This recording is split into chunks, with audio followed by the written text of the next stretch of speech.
First of all, remember, criticism, bullies, adversities, these are common experiences for all the humans, right? Our great teacher Supreme Buddha taught us, Natti loke anindito. There's no one that has not been criticized by people. Remember, whatever you do, whatever you say, people always criticize you. Because people always see you what they want to see, not the exact you. So, criticism and bullies are common experiences. But when we are going through such experiences, we feel sad. That is called the mental sorrow, mental sadness. Due to this mental sadness, we fail and we fall down either physically also. So, what we should practice and what we should do when someone criticizes us, when someone blames us. There's a discourse that was given by our great Arahant Sariputta. And in that discourse, it says, when someone complains you, when someone bullies you, or when someone blames you, you need to have two things in your heart or in your mind to face it successfully. So what are these two things? Number one, Arahant Sariputta said, you should be truthful. So what is truthfulness? Truthfulness is when someone complains you, or when someone complains you about a mistake that has done by yourself, then you have to be truthful. You have to accept your mistake because you have done it, right? If someone asks you that, have you done this mistake? Then if you have done it, really, you have to say yes. But most of the time, when we do mistakes, we try to hide them, right? We try to hide them by telling lies. Remember, when you tell lies, you have to remember everything, every lie that you have said, because you need to protect that lie. But if you said the truth, if you admit your fault, then you don't want to remember anything, right? Remember, mistakes can happen from anyone. We are not perfect creatures, right? We all have defilements, we all have problems, we all have difficulties, we all make mistakes. So, there's nothing to be ashamed of making mistakes.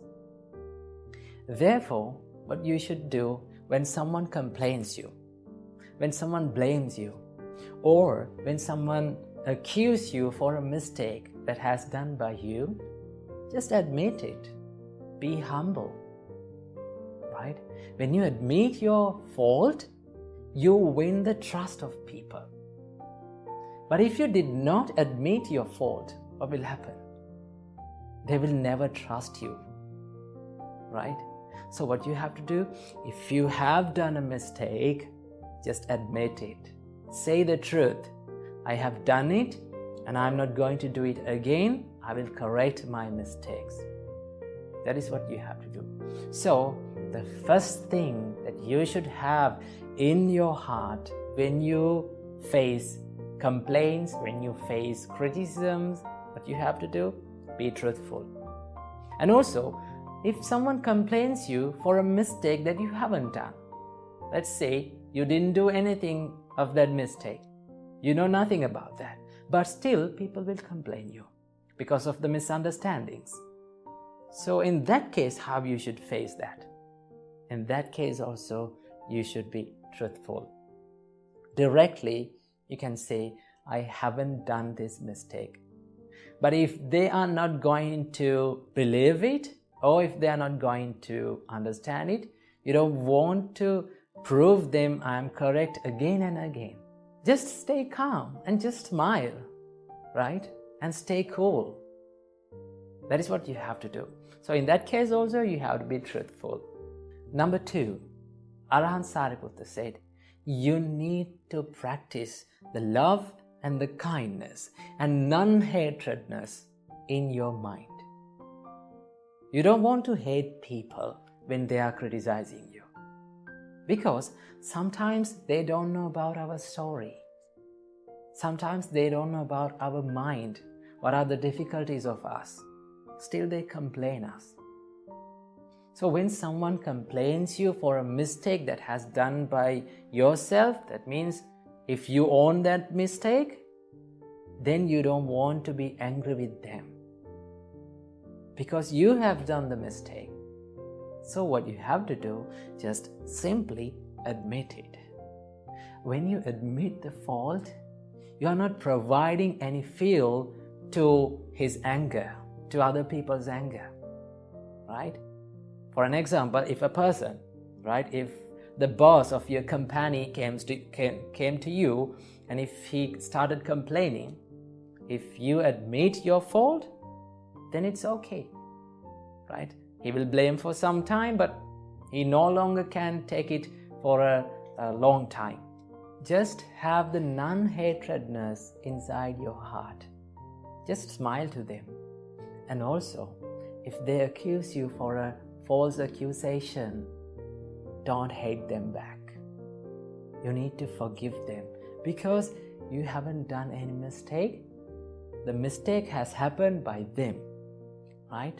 So if anyone has done a mistake to you, then what you have to do? You need to have that ability to forgive them. Remember, when you forgive people, you become free, right? Your heart becomes free. So, you need to forgive people to free your heart because of your peacefulness, not because that others deserve your forgiveness. So what you have to do, forgive people. They don't know our story. They don't know anything about us.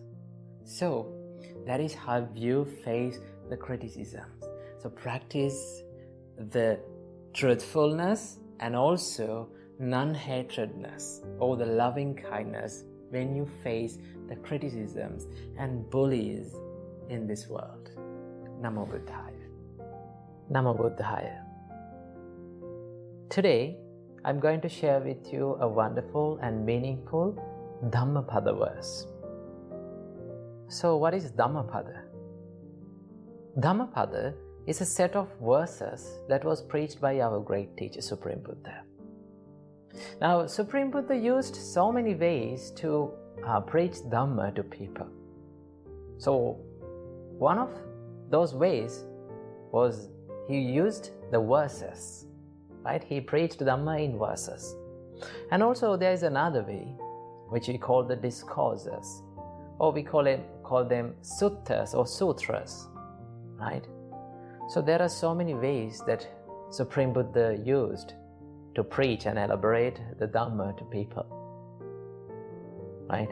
So Dhammapada is a set of verses that was preached by Supreme Buddha, and it contains 423 verses. So today I'm going to share with you one of those verses. This verse explains about, Supreme Buddha explains about the mind, right? This verse says, Dunni gahassa lahuno, yatta kamani patino, chittassa damato sadhu, chittang dantang sukhavaham. So what is the meaning of that verse? Dunni gahassa lahuno. It is very difficult to control your mind, to take control over your mind. Yatta kamani patino. It moves swiftly and it lands wherever it feels the desire. Chittassa dhammato sadhu. But it is very good to discipline our mind. It is very good to tame our mind. Why? Chittang dantang sukhavaham. When we tame our mind, when we take control over our thoughts and emotions, then we can have the happiness in our life. right? So people in this society thinks that they need the freedom to express whatever comes to their mind. Now, some people may say like that. They need that freedom. But if you are going to express everything that comes to your mind, right, you will end up as a terrible person, right? So if you express your anger every time when it comes to your mind, what will happen? No one will like you, right? If you express each and every bad thought that comes up to your mind, you will become a bad or an evil person.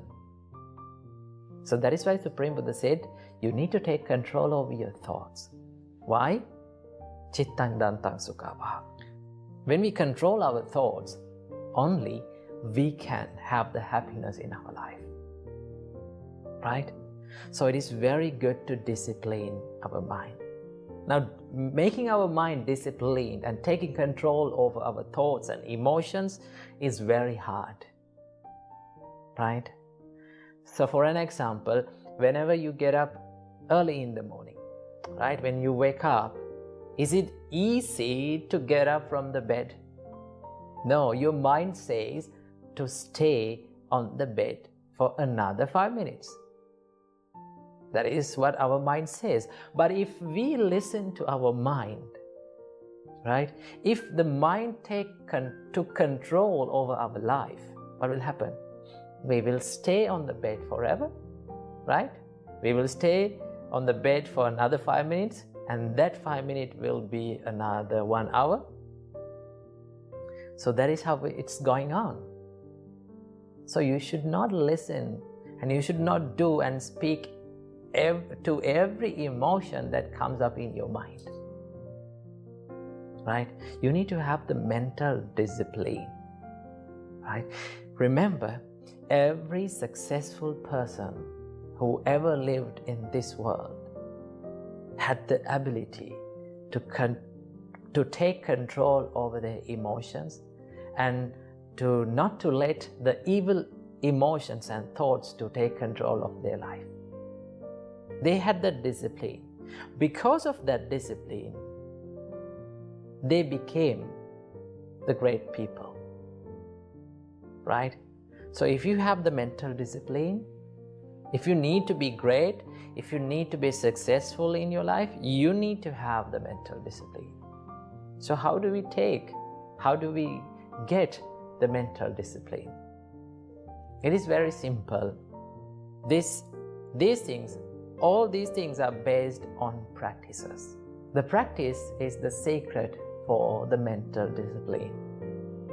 So what are the practices that we can do and have in our life to have the mental discipline? The first and the foremost practice that we can practice or do in our life to have the mental discipline is the meditation, right? If you can meditate for at least 5 minutes a day, it will be a great help to take control over your thoughts, right? You can do loving kindness meditation. If you practice the quality of loving kindness, that means you are controlling your thoughts of anger. So if you practice breathing meditation, you can take control over the distracting thoughts that are popping up in your mind. So the best way to take control over our thoughts and have the mental discipline is doing meditation. So practice the meditation at least for 5 minutes a day, right? If it is more than that, that is much better. But at least you can practice 5 minutes meditation per day, and then little by little you can gain the mental discipline, right? So most of the meditators, right, the successful meditators have this mental discipline. So the key to the mental discipline is the meditation, right? And you have to have the idea inside your mind that I must not let every thought that is popping up inside my mind to out, right? So if you are being angry all the time, then you need to make a decision to your life that I'm not going to express my anger hereafter, right? Remember, expressing anger is not something strong. It is not something great. It is a weakness, right? Only weak people express their anger. So you need to take control of your anger because it hurts you more than others. So if you love yourself, you should not be angry. So practice this mental discipline and know that it is very hard to discipline your mind, but through practice, through meditations, and through developing good qualities, you can have the mental discipline in your life. So I wish you all, may all of you have the great opportunity to discipline your mind and find the ultimate happiness in your lives. Namo Buddhaya, Theravansarana.